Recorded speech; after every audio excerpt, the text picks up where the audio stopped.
Number 7, God is sovereign, and we learn this from this verse, or part of this verse. Part of this verse, dividing a verse, first part of the verse, and making it A, and the second part of the verse, I make it B. Okay, so some technicalities in when you write references. So there are 4 references given. God is sovereign. From which verse do you convincingly learn that God is sovereign? There are 4 options given. Genesis 39:19, Genesis 38:19, Genesis 35:19, Genesis 33:19. Okay, you have A. In some places you have B. A means the first part of the verse. B means the second part of this verse. Come on. Quickly. God is sovereign. From which verse in Exodus do you learn that God is sovereign?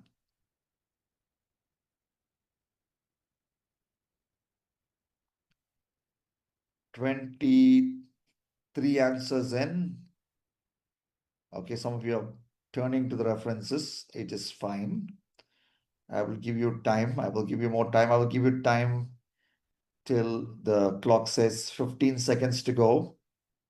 Okay, majority of you got it right. Exodus 33 and verse 19. Okay, what does the second part say? What does the second part of Exodus 33:19 says? Again, these are not famous verses. These are not verses that preachers try to stress from the pulpit, because this is not going to make anybody popular. But then this is what the Bible says. Exodus 33:19 says, I will be gracious to whom I will be gracious, and I will show mercy on whom I will show mercy. So which means to even do the so-called good things. Is it good to be gracious? Come on, tell me.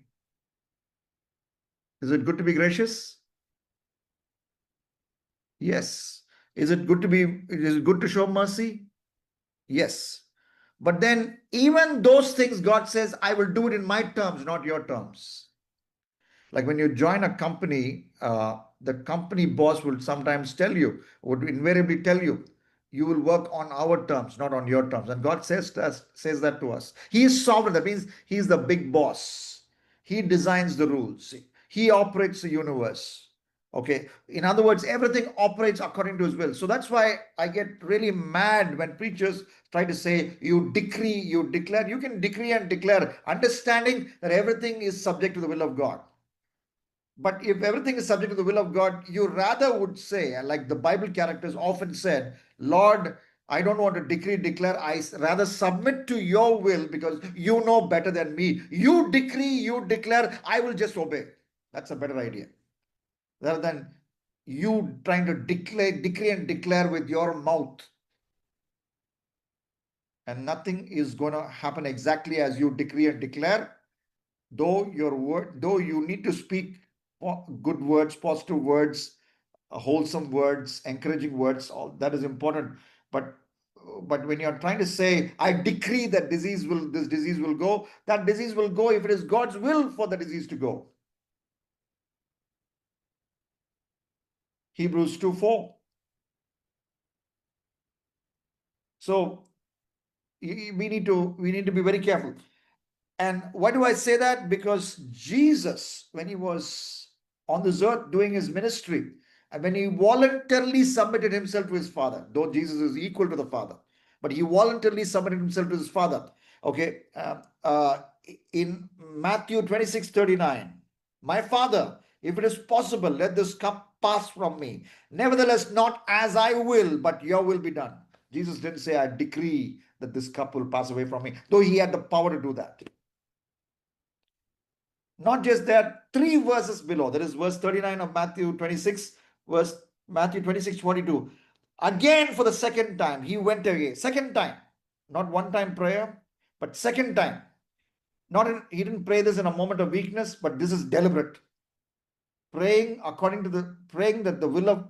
in submission to the will of God was not an accident, but deliberate in the life of Jesus. Matthew 26 and verse 42. For the second time, after already praying that in verse 39. In verse 42 in Matthew 26, Jesus said, my Father, if this cup cannot pass unless I drink it, your will be done.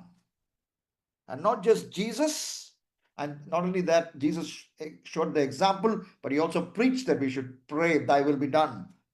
When we taught us how to pray, Matthew 6:10, your kingdom come, your will be done.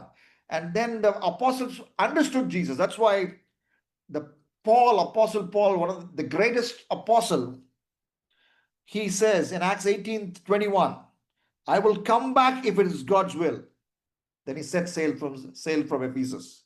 Acts 18:21. Romans 15:32. That by God's will I may come to you with joy and together with you be refreshed. If it's God's will, I'll again come and minister to you, Romans, he says in Romans 15:32. 1 Corinthians 4:19. I will come to you shortly if the Lord is willing. He says the same thing to the Corinthians. 1 Corinthians 4:19. 1 Corinthians 16:7. I do not want to see you now only in passing. I hope to spend some time with you if the Lord permits. Why? If the Lord permits, he knows he can pop off in another 10 seconds from after he said these words, because he can die any moment. And only if he's alive, and then if he makes plans, and then something else can happen. There could be a worldwide shutdown, lockdown, COVID-19. I don't know what. God can, many things can happen which are not in your control. So that's why you always submit to God's will. Same thing is mentioned in James 4:15, another write-up, and Hebrews 6:3. Hebrews 6:3 is classic. He wants to teach some good doctrines, but even teaching of good doctrines is subject to God's will. He wants to do some Bible study.